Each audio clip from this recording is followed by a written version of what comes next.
Hello दोस्तों, Hindi horror stories channel पे आप सभी का स्वागत है। आज मैं आपको एक भूतिया घटना सुनाने जा रहा हूँ जिसका नाम है मंदिर के पुजारी की आत्मा। तो बिना देरी किए शुरू करते हैं इस कहानी को। आज मैं बहुत ही खुश हूँ क्योंकि आज पूरे 11 साल बाद अमेरिका से मेरा दोस्त अपनी पढ़ाई पूरी करके वापस लौट रहा है, लेकिन भौतिक शास्त्र के विषय पर पीएचडी की हुई है। उसका मानना है कि दुनिया में जो भी कुछ हो रहा है उसमें कहीं ना कहीं फिजिक्स छुपा हुआ है।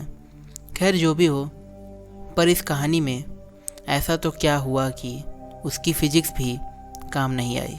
चलिए आज हम पूरी कहानी बताते हैं। जब वो अमेरिका से वापस आया तो सीधा मुझसे मिलने के लिए मेरे घर पे आ गया और आकर ही मुझे गले लगा लिया। मैं भी उसे देखकर बहुत खुश हो गया था। मैंने बोला, अरे शिवम, अमेरिका से कब लौटा? मुझे बताया भी नहीं। आज ही लौटा हूँ, तुम्हें सरप्राइज़ देना चाहता था इसलिए मैंने तुम्हें नहीं बताया। और बता, क्या हाल चाल है? घर में सब कैसे? मैंने कहा सब बढ़िया है और घर में भी सब अच्छे हैं। तू बता, तू कैसा है? तुम्हारी पढ़ाई पूरी हो गई? हाँ, मेरी तो पढ़ाई कंप्लीट हो गई। अब मैं हमेशा के लिए इंडिया वापस आ रहा हूँ। अब हम दोनों मिल के खूब मस्ती करेंगे। मैंने कहा ठीक है, पर आज तुम्हें मेरे घर पे खाना खाने के लिए आना पड़ेगा। वो बोला ज़रूर आऊँगा। उसके बाद हम कहीं घूमने के लिए जाएंगे, कुछ तूफ़ानी करेंगे, ठीक है ना? मैंने बोला ठीक है। उसके बाद हम दोनों रात को खाना खाने के बाद हमारे गांव के पुराने मंदिर में घूमने के लिए गए। मैंने बोला, शिवम, क्या तुम्हें पता है ये मंदिर बहुत ही ज़्यादा प्राचीन और प्रचलित है? उसने हैरान होकर बोला, ओह, तो ये तुम्हारा तूफ़ानी अंदाज़। क्या यार, तुझे कोई अच्छी जगह नहीं मिली कि तू मुझे यहाँ ले आया मंदिर? मैंने बोला, तुम चलो तो बहुत मज़ा आएगा। लोगों का ये मानना है कि यहाँ पे भूत प्रेत जैसी आत्माएं रहती हैं। शिवम, क्या सच में यहाँ पे भूत प्रेत है? क्या तुम भी मजाक कर रहे हो? मैं नहीं मानता। मैंने बोला ठीक है, हम दोनों साथ में जाते हैं और पता लगाते हैं कि सच में भूत है कि नहीं। फिर हम दोनों मंदिर के अंदर चले गए। मंदिर काफ़ी बड़ा था, थोड़ा भयानक भी लग रहा था। ऐसा लग रहा था कि कई दिनों से साफ सफाई नहीं हुई है। फिर हमने मंदिर के पुजारी से बात की। पंडित जी, हमने सुना है कि यहाँ आसपास कोई भूत का निवास है, क्या यह बात सही है? यह सुनकर वो पुजारी हमें घूरने लगा और बोला, चले जाओ यहाँ से, ये जगह तुम्हारे लिए सही नहीं है। मैंने बोला, क्यों पंडित जी? पंडित जी, आओ मेरे साथ, मैं आपको बताता हूँ। इतना कह के वो हमें एक कमरे में ले गया और हम जैसे ही अंदर गए वो पुजारी ने बाहर से उस कमरे को लॉक कर दिया। यह देखकर मैं और मेरा दोस्त शिवम घबरा गए। हमारी फट चुकी थी। वहाँ पे अंदर जाके देखा तो हमारे तो होश ही उड़ गए। वहाँ उस रूम के अंदर कई सारे कंकड़ और हंड पिंजरे पड़े थे और बहुत ज़्यादा गंदी बांस आ रही थी। उतने में ही पीछे से दो बड़े और भयानक दिखने वाले आदमी आए। उन्हें देखकर ऐसा लग रहा था कि वो कोई आम इंसान नहीं है, बल्कि मांस और खून पीने वाले नरभक्षी हैं। यह सब देखकर हमारी फट गई। हमने तो मान ही लिया था कि अब हम जिंदा नहीं बचेंगे। फिर उन दोनों ने हमें कस के पकड़ा और हमें एक कोने में ले गए। फिर हम दोनों बहुत चिल्लाए, बचाओ बचाओ, लेकिन कोई बचाने के लिए नहीं आया। इतने में ही पंडित जी एक बड़ी चमत्कारी तलवार लेकर हमारे रूम में आए। फिर उन तीनों ने रूम में आग लगा के मंत्र पढ़ना शुरू कर दिया। हम यह सब देखकर डर के मारे जोर जोर से चिल्लाने लगे। ठीक उसी समय किसी ने बाहर से रूम का दरवाज़ा खटखटाया। दरवाजे की खटखटाहट सुनकर तीनों ने रूम की आग बुझा दी और दूसरे कमरे में चले गए। हमने तुरंत ही उठकर उस रूम का दरवाज़ा खोल दिया। दरवाजे के सामने उस मंदिर के ट्रस्टी और आसपास के रहने वाले लोग खड़े थे। हम कुछ बोले उससे पहले उन लोगों ने हमें धमकाना शुरू कर दिया। तुम दोनों कौन हो? यह मंदिर में चोरी करने के लिए आए हो? सच बताना, वरना हम पुलिस को बुला लेंगे। हमने सब कुछ सच सच बता दिया, लेकिन उन लोगों को हमारी बातों पे भरोसा नहीं हो रहा था, बल्कि उल्टा हमें डांटने लगे। तुम दोनों क्या बोल रहे हो? नशा करके आए हो क्या? ये मंदिर कई सालों से खंडहर हो चुका है। यहाँ कोई पुजारी नहीं है। अब चलो यहाँ से, वरना हम पुलिस को बुला लेंगे। यह सुनकर हमारे तो होश उड़ गए, क्योंकि हमने अभी तक जो देखा वो कोई इंसान नहीं बल्कि एक प्रेत आत्मा थी।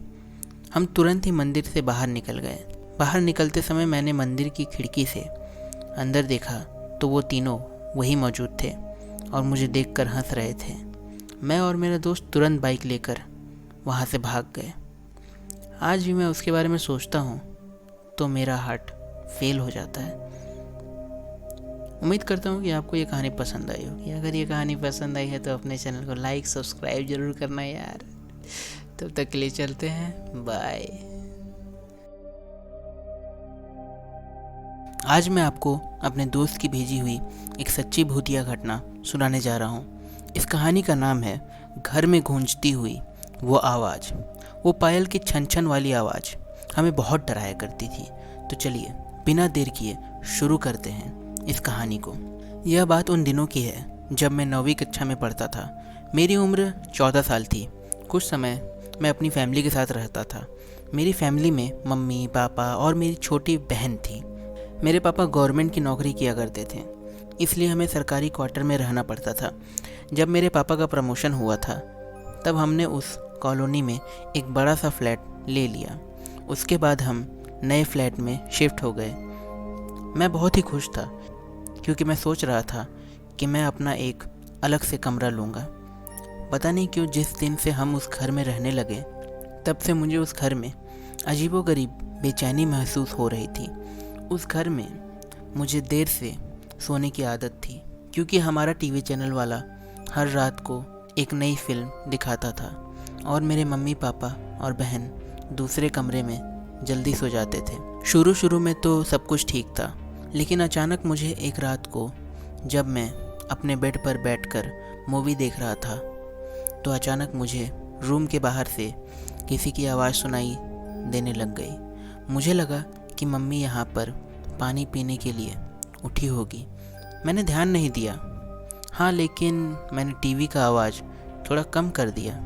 लेकिन 4 से 5 मिनट के बाद फिर से वही आवाज़ आने लगी।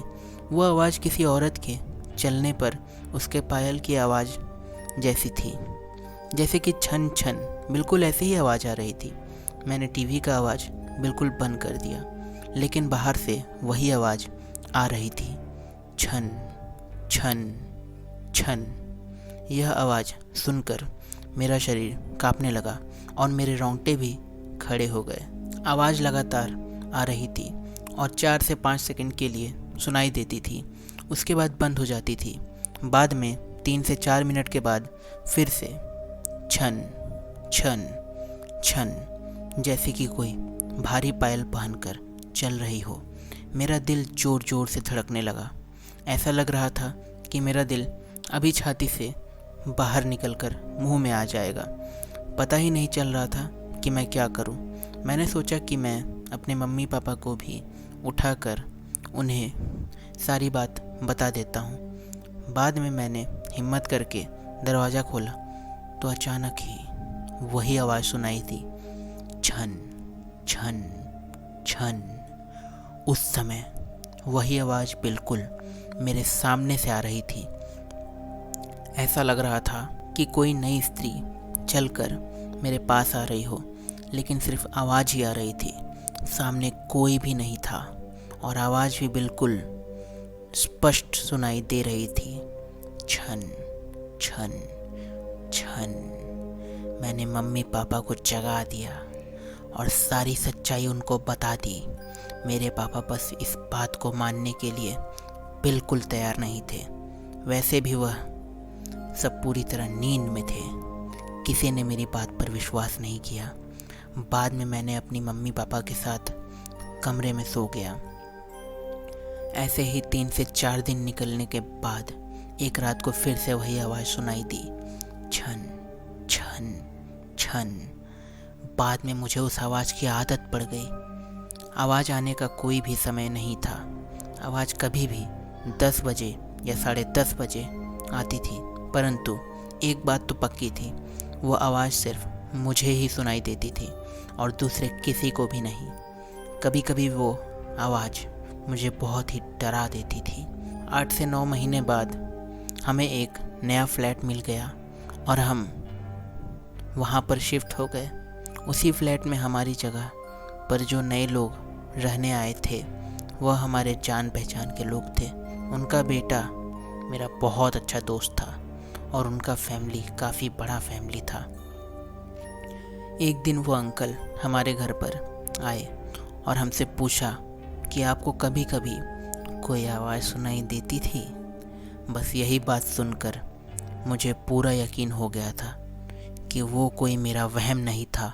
उस अंकल के पूरे परिवार ने वो आवाज़ सुनी थी। आखिर में मेरी मम्मी पापा को यकीन हो गया कि मैं झूठ नहीं बोल रहा था। बाद में उन लोगों ने घर में पूजा पाठ करवाया। हमने यह बात जानने की कोशिश की थी कि घर में आखिर हुआ क्या था। तब जाकर पता चला था कि उस घर में एक नहीं बल्कि 6 आत्माएं रहती थीं। अब बात को 14 वर्ष बीत चुके हैं और अब मैं बड़ा हो गया हूँ। मुझे पता नहीं है कि क्या आज भी वही आवाज़ सुनाई दे रही होगी या नहीं, लेकिन आज भी मैं उस आवाज़ के बारे में सोचता हूँ तो मेरी फट जाती है। उम्मीद करता हूँ कि आपको कहानी पसंद आई होगी।